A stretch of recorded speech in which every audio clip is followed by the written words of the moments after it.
저는 오늘 간단하게 여러분 한 가지 질문만 여러분과 나누고 물러가겠습니다. 한 가지 질문이요. 저는 그렇게 확신합니다.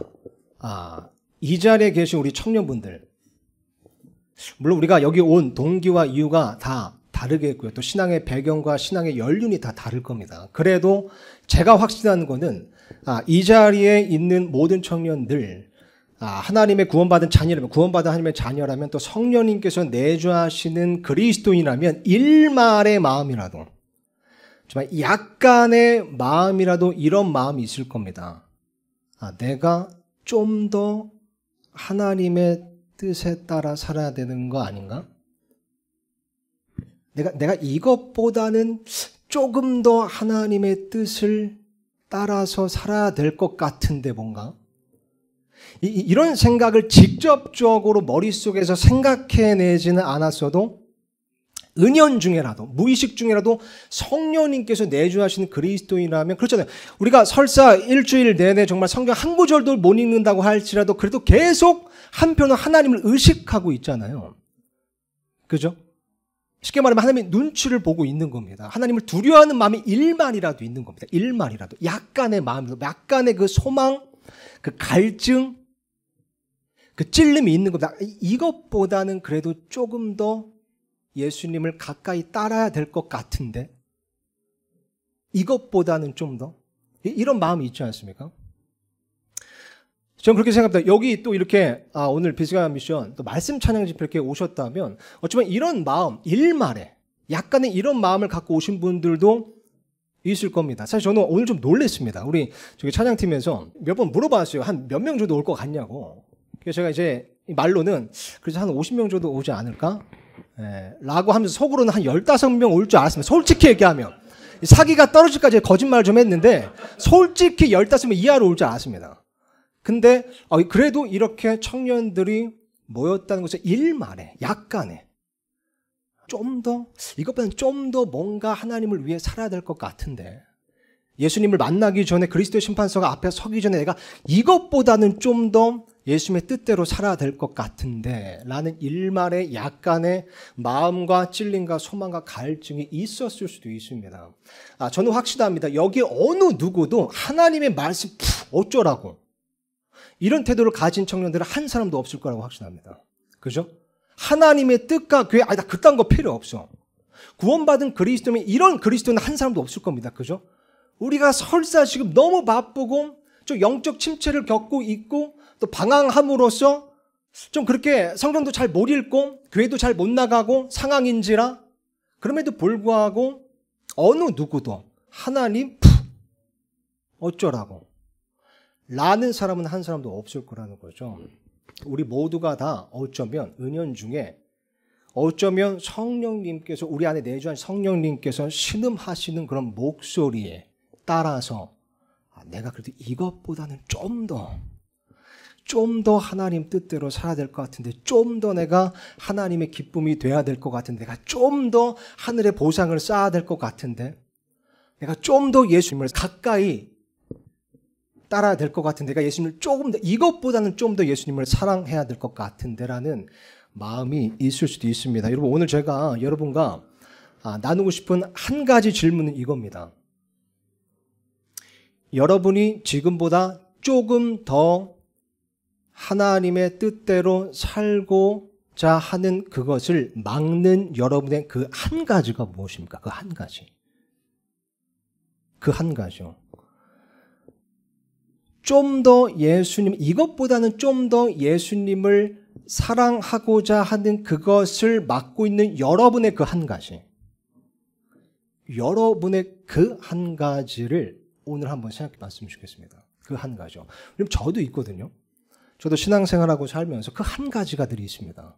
그 한 가지 해결하면 또 한 가지가 생기고요. 그 한 가지 해치면 또 한 가지가 생기는 겁니다. 매일같이 그 한 가지 갖고 싸우는 겁니다. 조금 더 예수님을 사랑하기 위해서, 좀 더 예수님의 뜻을 따르기 위해서 그 한 가지와 매일같이 싸워야 되는 겁니다. 여러분의 그 한 가지는 무엇입니까? 지금보다 더 예수님을 사랑할 수 있는데, 지금보다 더 예수님의 명령을 지킬 수 있고 하나님의 기쁨이 될 수 있는데 그걸 막는 그 한 가지. 그 한 가지가 뭔지 한번 생각해 봤으면 좋겠습니다. 오늘 보는 누가복음 이 9장 말씀 보면요. 세 사람이 나옵니다. 세 사람. 근데 이 세 사람도 보면요. 이 각자가 갖고 있는 그 한 가지가 있었습니다. 그 각자의 그 한 가지. 한번 보겠습니다. 57절부터입니다. 유명한 이제 대목인데요. 제가 뭐 시간상 강해를 하지는 않겠고요. 한번 보겠습니다. 그들이 길을 갈 때에 어떤 사람이 그분께 이르되 주여 주께서 어디로 가시든지 내가 주를 따르리이다 하니 이 사람은 보니까 예수님을 따르고 싶어하는 사람입니다. 하나님의 뜻을 따르고자 하는 사람, 지금보다는 좀 더 예수님을 사랑하고자 하는 사람, 예수님께 지금보다는 좀 더 쓰임받고자 하는 사람, 좀 더 예수님의 기쁨이 되고자 하는 사람입니다. 주께서 어디로 가시든지 내가 주를 따르리이다. 예수님을 따르고자 하는 사람. 자, 근데 예수님께서 뭐라고 말씀하시죠? 예수님께서 그에게 이르시되 여우도 굴이 있고 공중의 새도 보금자리가 있으되 사람의 아들은 머리 둘 곳이 없다 하시고. 쉽게 말하면 지금 예수님께서 이렇게 말씀하시는 겁니다. 너가 나를 따르는 거 좋은데 근데 나를 따른다고 해서 너가 지금 생각하는 너가 원하는 그 이득을 나에게서 받는다는 보장은 없다. 너가 나를 따른다고 해도 머리 둘 곳이 없을 수 있다. 나를 따른다고 해도 더 가난해질 수도 있어. 그죠? 너가 나를 따른다고 해도 너가 원하는 이득을 얻지 못할 수도 있다고 말씀하시는 거죠. 만약 궁전을 원한다면 아마 분명히 실망하게 될 거야. 라고 예수께서 말씀하시는 겁니다. 그래서 이 사람이요. 예수님을 따르는 것을 포기했습니다. 이게 이 사람의 한 가지였던 겁니다. 이 한 가지. 보장된 이득. 예수님을 따르면 내가 얻을 수 있는 보장된 이득. 근데 예수님을 따라도 그 이득이 보이질 않는 겁니다. 예수님을 따라도 그 이득을 내가 얻을 수 있을지를 모르겠는 겁니다. 그래서 포기했습니다. 이게 이 사람의 그 한 가지였거든요. 이 한 가지가 여러분의 한 가지라고 말씀드리는 게 아닙니다. 다만 여러분의 그 한 가지는 무엇인지 한번 생각해 보셨으면 좋겠습니다. 여러분의 그 한 가지요. 이 사람에게는 이거였습니다. 이 한 가지 때문에 예수님을 더 따를 수 없었고 하나님의 뜻을 더 행할 수 없었고 예수님의 기쁨이 더 될 수 없었던 겁니다. 다음 사람 보겠습니다. 59절 보니까요. 또 다른 사람에게 나를 따르라 하시거늘 그가 이르되 주여 먼저 내가 가서 내 아버지를 장사 지내게 허락하옵소서 하니 예수님께서 그에게 이르시되 죽은 자들이 자기들의 죽은 자들을 장사 지내게 하고 너는 가서 하나님의 왕국을 선포하라 하시니라. 이건 좀 예수님께서 너무 엄격하신 것처럼 보입니다. 아니, 지금 이 사람이 뭐 다른 것도 아니고 내 아버지를 장사 지내게 허락하옵소서라고 했잖아요. 이거 굉장히 합리적인 이유잖아요. 그죠? 핑계라면 되게 그럴듯한 핑계입니다. 그죠? 이거 성경적인 거 아닌가요? 심지어 부모를 공경하라? 성경적인 이유잖아요. 성경적인 이유. 뭐 여러 가지를 생각해 볼 수 있겠지만요. 이것도 한번 오늘 생각해 봤으면 좋겠습니다. 여러분, 이때 당시 이 장례 문화라는 것은 오늘 우리가 생각하는 장례 문화와 많이 달랐습니다. 이때 당시 유대인들은요, 이 가족이 죽으면 이 관에다 먼저 그 시신을 넣습니다. 넣은 다음에 7일 동안을 일단 애도합니다. 그리고 난 후에 30일을 또 추도합니다. 그리고 난 다음에 1년이 지나서 그 관뚜껑을 열어서 뼈를 이제 추리는 겁니다. 1년 지나면 시체가 다 썩어서 없어지고 뼈만 남았잖아요. 그러니까 뼈를 추려서 오슈알이라는 그런 석회암 유골함에다 그 뼈만 이렇게 넣는 겁니다. 그래서 2차 매장을 합니다. 그러니까 지금 여기서 이 사람이 내가 아버지를 먼저 장사 지내게 하옵소서라고 말한 것은 이 장례는 7일 뿐만 아니라 더해서 30일 뿐만 아니라 더해서 1년이 걸리는 기간인 겁니다. 그죠? 그러니까 이 사람의 이 한 가지는 바로 이런 거였던 겁니다. 내가 예수님을 따르긴 따를 건데요. 지금은 아니에요. 지금은 말고요. 지금은 내가 먼저 할 게 있어서. 내가 언젠가 예수님을 따르긴 따를 건데 내가 따르는 그 시작하는 타이밍은 내가 정해요. 내가. 이게 이 사람의 한 가지였습니다. 내가 예수님을 따르긴 따를 건데 내가 이것보단 좀 더 예수님을 따르긴 따를 건데 지금은 말고요. 중간고사 끝나면, 기말고사 끝나면, 수능 끝나면, 대학교 졸업하면, 직장에 취직하면, 정규직 되면, 신입사원에서 벗어나면, 코로나가 끝나면 그때서야 따르겠습니다. 내가 정하는 겁니다. 내가. 그 타이밍은. 여러분의 그 한 가지는 무엇입니까? 예수님을 좀 더 따르고자 하는 마음, 어쩌면 내주하신 성령님께서 신음하시는 말씀으로 좀 더 예수님을 따르라고 권면하시는, 그것을 막는 여러분의 그 한 가지가 무엇입니까? 그 한 가지. 몇 가지가 있을 수 있겠지만 결정적인 그 한 가지가 있을 겁니다. 한 가지.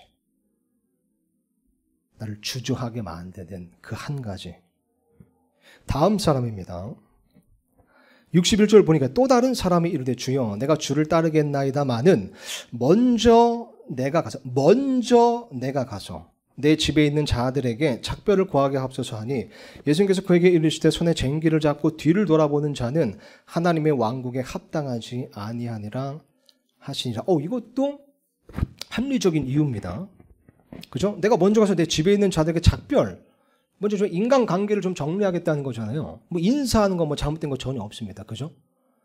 근데 이걸 통해서 이 사람 마음속 깊은 곳에 있는 이 사람의 우선순위를 알 수 있는 겁니다. 내가 먼저 가서, 내가 먼저, 예수님보다 먼저 사람들에게 가서, 사람들과의 정, 사람들과의 관계, 이게 어쩌면 이 사람의 그 한 가지였습니다. 그 한 가지. 또 예수님께서는 여기서 보니까요, 이 사람 마음속 깊은 곳에 있는 이 사람의 자꾸 뒤를 돌아보는 안 좋은 성향까지 파악하신 겁니다. 그죠? 손에 쟁기를 잡고 뒤를 돌아보는 자는 하나님의 왕국에 합당하지 아니하니라. 자꾸 뒤를 돌아보는 자, 자꾸 과거를 돌아보는 자, 과거에 얽매여 있는 사람, 지난 일들, 과거에 내가 받았던 상처들 혹은 트라우마, 예전에 내가 겪었던 그런 안 좋은 정말 질리는 그런 이슈들, 일들, 경험들, 자꾸 뒤를 돌아보는 겁니다. 이미 구원받았을 때 벗어버린 그 옛사람을 돌아보는 겁니다. 옛 행실을 돌아보는 겁니다. 뒤를 자꾸 돌아보면요, 예수님을 따를 수가 없습니다. 그래서 사도 바울도 뭐라고 하죠? 나는 내가 이미 붙잡은 줄 여기지 아니고 다만 이 한 가지 일을 행하나니 곧 뒤에 있는 그것들은 잊어버리고 앞에 있는 그것들에 도달하려고 나아가 그리스도 예수님 안에서 하나님의 높은 부르심의 상을 받으려고 표대를 향해 밀고 나아가느라. 뒤를 돌아보면 예수님을 앞으로 따를 수가 없습니다. 이 사람의 그 한 가지는 바로 이것이었습니다. 여러분의 그 한 가지는 무엇입니까? 그 한 가지요. 우리 모두에게 그 한 가지가 있습니다. 어쩌면 지금 이 설교를 듣는 순간 떠오르는 그 한 가지가 있을 수 있습니다. 여러분, 지금 당장 그 한 가지를 해결하라고 말씀드리는 게 아닙니다. 그럴 수 있으면 너무 좋죠. 더할 나위가 없죠. 지금 이 순간 결단해서 그 한 가지를 해치울 수 있다면 너무 좋은 겁니다. 근데 적어도, 저는 도전합니다. 적어도 그 한 가지를 꼭 여러분의 삶 가운데 인지하고 계셨으면 좋겠습니다. 그 한 가지. 꼭 인지하고 계셔야 됩니다. 적어도요, 적어도. 예수님을 좀 더 따르고 싶은데 맡고 있는 그 한 가지. 예수님께 좀 더 쓰임받을 수 있는데 맡고 있는 그 한 가지. 좀 더 예수님의 영광을 위해, 기쁨을 위해 살 수 있는데 그걸 맡고 있는 그 한 가지. 하늘의 보화를 더 쌓을 수 있는데 그걸 맡고 있는 그 한 가지. 영적으로 더 성장할 수 있는데 맡고 있는 그 한 가지. 올바른 진리를 더 추구할 수 있는데 맡고 있는 그 한 가지. 그 한 가지를 꼭 인지하고 계셔야 됩니다. 그리고 그 한 가지를 위해 꼭 기도하시기를 소망합니다. 기도하시고요. 그 한 가지에 대해 싸우고 또 싸우고 또 싸우셔야 됩니다. 분투하고 또 분투하셔야 됩니다. 지금 당장 해결되지 않아도 계속 인지하고 이것을 나의 대적으로 내가 싸워서 꼬꾸러뜨려야 될 그런 원수로 계속해서 여기고 계십니다. 저도 여전히 그런 게 있습니다. 매일같이 오늘도 내일도 싸워야 되는 그 한 가지.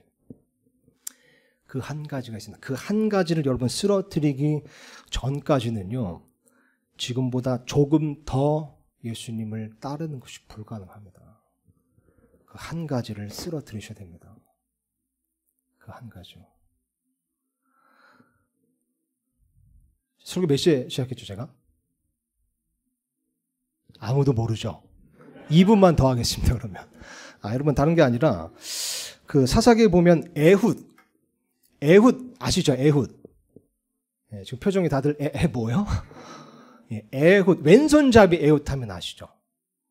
저기 모아방, 에글론, 그 단도를 이렇게 배를 툭 찔렀는데 이게 막 지방에 얽혀가지고 쑥 뺐는데 손만 빠졌잖아요. 거기 보면요, 그 사사기 말씀에 이런 말씀이 있습니다.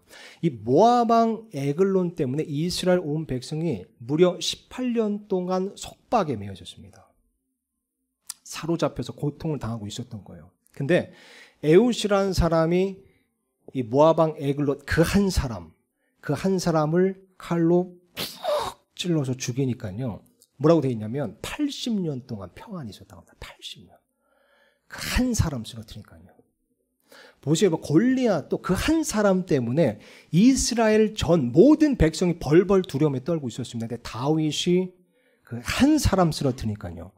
이스라엘 온 백성이 놀라운 승리를 경험하게 됐습니다. 그 사람을 쓰러뜨려야 됩니다. 여러분의 그 에글론을 쓰러뜨려야 됩니다. 여러분의 그 골리앗을 쓰러뜨려야 됩니다. 도전합니다. 저도 마찬가지로 도전을 받고 있습니다. 여러분의 그 한 가지, 저와 여러분의 그 한 가지는 무엇입니까? 저와 여러분의 그 한 가지를 꼭 언젠가 반드시 쓰러뜨렸으면 좋겠습니다. 자, 잠깐 기도하고 마치겠습니다. 하나님 아버지 감사합니다. 이렇게 하나님을 부르는 청년들, 또 하나님의 말씀 앞으로 나온 청년들, 제가 볼 때도 이렇게 은혜롭고 참 감사한데 하나님께서 보실 때 얼마나 기쁘시겠습니까? 아버지, 우리 청년들을 통해서, 그리고 이 청년 사역을 통해서 온전히 아버지께서 영광을 받으시고 기뻐하셨으면 좋겠습니다. 아버지, 우리 삶 가운데 신앙생활이라는 건 참 녹록지 않습니다. 아버지, 우리를 도와주시옵소서. 우리의 연약함을 불쌍히 여겨주셔서 우리에게 은혜를 베푸시고 우리를 강하게 하여 주셔서 우리 삶 가운데 우리가 쓰러뜨려야 될 그 한 가지를 뛰어넘고 극복하고 쓰러뜨리는 우리 모든 청년들이 될 수 있도록 도와주시옵소서. 그래서 일주일 후에, 한 달 후에, 그리고 1년 후에는 지금보다 조금 더 예수님을 사랑하고 지금보다 더 예수님의 뜻대로 살고자 하는 그런 청년들이 될 수 있도록 도와주시옵소서. 감사합니다. 모든 것을 우리를 구원하신 주 예수 그리스도의 이름으로 기도드렸습니다. 아멘.